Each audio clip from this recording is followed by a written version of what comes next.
The river is always moving. The moment you reach for it, the water has already changed, and so have you. What you touch is never the same as before, and what touches you is no longer what once was. The flow continues, indifferent to your desire to hold on. What then is more elusive than the present moment? It appears as if solid, but the instant you grasp it, it slips into memory. Life is a river without stillness, and our attempts to anchor ourselves in its current often bring us more pain than peace. Impermanence is not simply an abstract truth, it is the very condition of existence. The leaves that fall in autumn do not return to their branches in spring. They have already become earth. The child you once were is not hidden somewhere within you, waiting to reappear. That child has dissolved into memory, leaving in its place the being you are now, who will in turn dissolve into someone else tomorrow. Heraclitus, in his fragments, reveals what we try so desperately to ignore. Permanence is an illusion woven by our fear. We cling to photographs, to habits, to roles we have played, as if they could shield us from the current of time. But when we cling, we suffer. When we hold on, we drown in the very waters we tried to control. There is, however, a secret hidden in this truth. The river that erases also renews. It does not return us to what was, but it grants us what is. Each moment is unrepeatable, unreplaceable, and precisely for this reason, infinitely precious. The awareness of impermanence, rather than imprisoning us in despair, can open a door to freedom. For if everything changes, then nothing can truly be lost, only transformed. Buddhist teachers often spoke of this. The awareness of impermanence, they said, is the beginning of wisdom. To meditate on the fleeting nature of all things is not to become morbid, but to awaken. The blossom's beauty lies in its fragility. The morning's freshness lies in its passing. What terrifies us about impermanence is the very thing that gives life its brilliance. Without the fleeting, there could be no meaning. Without endings, there could be no beginnings. And so we are invited to shift our gaze. Instead of lamenting the river's refusal to stand still, what if we learned to float with it? Instead of clutching at the water, what if we let it carry us? In doing so, we might discover that the current is not an enemy, but a companion. It guides us, not back to what has vanished, but forward to what is yet to be born. Think of the seasons. If spring were eternal, would its blossoms still move us? If autumn never arrived, would we cherish the harvest? The beauty of each season lies in its impermanence. To live is to pass through seasons within and without, each one giving shape to the soul as surely as winter shapes the earth. This river of time does not ask for your permission, nor does it require your resistance. It only flows. The choice is ours, to fight against its current, exhausting ourselves in a battle already lost, or to release ourselves into its movement and be carried lightly into what comes next. But here arises the paradox that unsettles us. If all things vanish, if every face, every joy, every sorrow is destined to dissolve, what meaning is left? Does impermanence liberate us, or does it reveal the futility of all we do? Perhaps, hidden within this paradox, lies the key to the next turning of the river.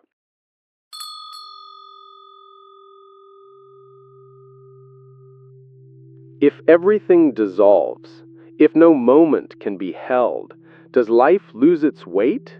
Or does it finally reveal its true depth? This is the paradox that unsettles us. The more we cling to permanence, the more life slips away. Yet when we dare to release, when we accept the river's movement, something remarkable emerges.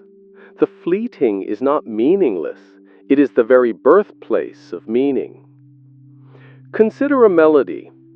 If a single note could last forever, unmoving, the song would never exist. Music requires passing, the vanishing of one tone to make space for the next. In the same way, life requires impermanence. Without endings, beginnings would be impossible. Without the vanishing of yesterday, there could be no wonder in today. The Roman philosopher Seneca reflected on this when he wrote that it is not that life is too short, but that we waste much of it. What he points to is not merely the management of time, but the recognition of its preciousness. Each moment, because it cannot be repeated, shines with a brilliance that permanence could never offer. The scarcity of the moment is its beauty. To live as if we had endless tomorrows is to miss the miracle that is already passing through us. When we resist change, we treat life as though it were a possession to be guarded. But life cannot be owned. It can only be received. To attempt to hold it is to mistake the river for a stone.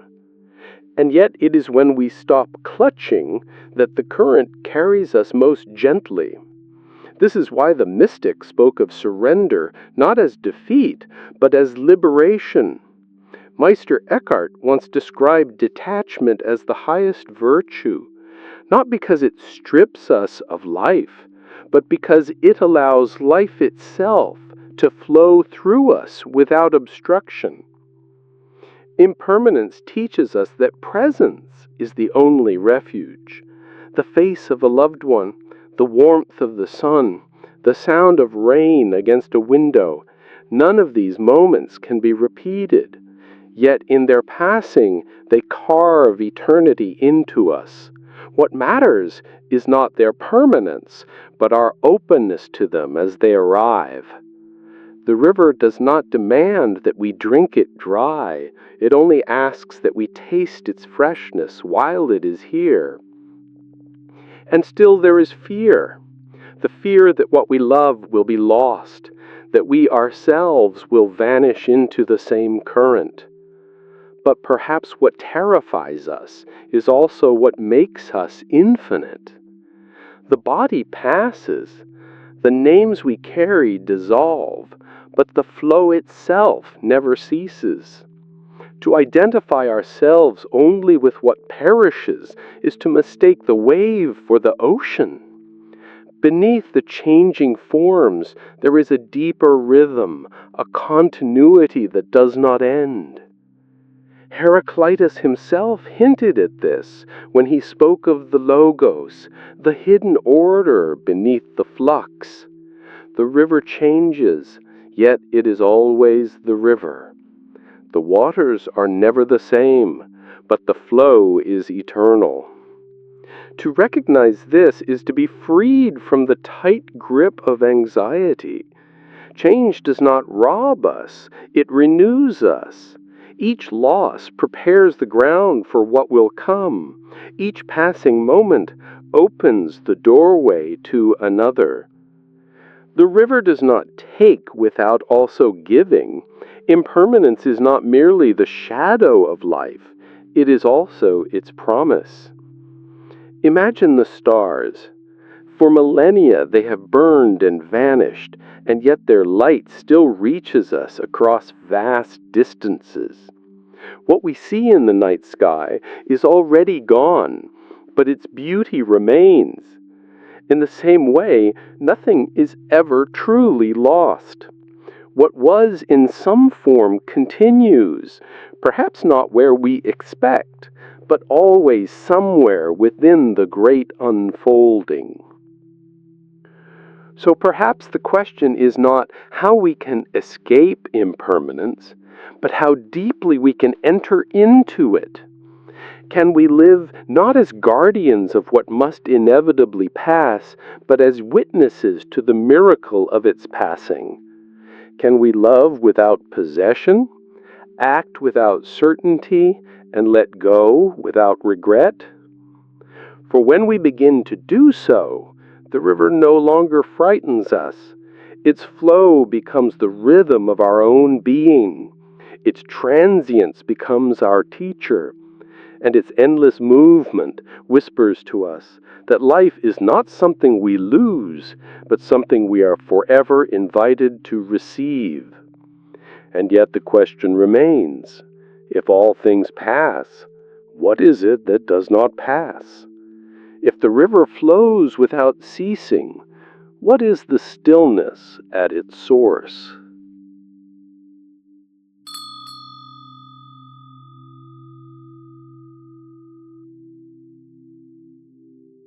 If all things pass, what is it that does not pass? If the river flows without ceasing, where is the stillness that gives it birth? This question hovers at the edge of every life, like a horizon that recedes as we move toward it. We may not answer it with words, for words themselves belong to the current. But if we listen with the heart, perhaps we sense that impermanence is not the whole story. The river teaches us that nothing stays, but it also reveals the mystery of continuity. Each wave is different, yet the river remains. Each flame is unique, yet fire is never lost. What vanishes is only form. What endures is the essence. Beneath the fleeting moments, there is something that cannot be destroyed because it was never born. This is not an object we can grasp, but the very ground of being, the open space in which all things appear and disappear. To live with this awareness is to see change not as an enemy, but as the language of life. Leaves fall, but the tree remains. Suns set, but the dawn returns. We too are carried by this rhythm, forms dissolving, identities shifting, yet something in us untouched, a presence that quietly watches the play of beginnings and endings. This presence is not separate from the river. It is the river, flowing through every shape, every instant. Think of love. Love cannot be pinned to a single moment, nor chained to a single form. And yet, when we remember a smile or feel the warmth of a hand once held, something of it endures, unspoiled by time. Love flows with impermanence and yet transcends it, just as light both reveals the fleeting and remains untouched by what it illumines. Perhaps this is why so many sages insisted that love is the true name of eternity. It bends with the river, yet never breaks. And so, impermanence is not a sentence of loss, but a hymn of renewal. It is because the moment vanishes that the next can arrive. It is because we cannot hold that we are able to receive. And when we cease resisting the flow, we discover that nothing real is ever taken from us. It only changes its form. To accept this is not resignation, it is freedom. It is to dance with the river rather than drown in it. Heraclitus gave us the riddle: we cannot step into the same river twice. But perhaps the deeper insight is this: we cannot step into the same self twice either. We too are changing water, flowing consciousness, carried by a movement that has no beginning and no end. And if this is so, then impermanence is not against us, it is us. To fear change is to fear our own reflection. Let us then walk into the current with open hands. Let us watch the passing clouds without mourning their vanishing. Let us meet each instant not as a possession, but as a gift already dissolving into memory. For in that vanishing, something eternal shines through, like the light in a river that never ceases to shimmer even as the waters move on. This is the paradox. What passes is what reveals what does not pass. And when we glimpse this truth, not through thought, but through direct experience, the fear of change dissolves. What remains is wonder, gratitude, and a quiet belonging to the flow of existence itself. And if these reflections have stirred something within you, I invite you to walk further along this path with me. Let us continue exploring the river together.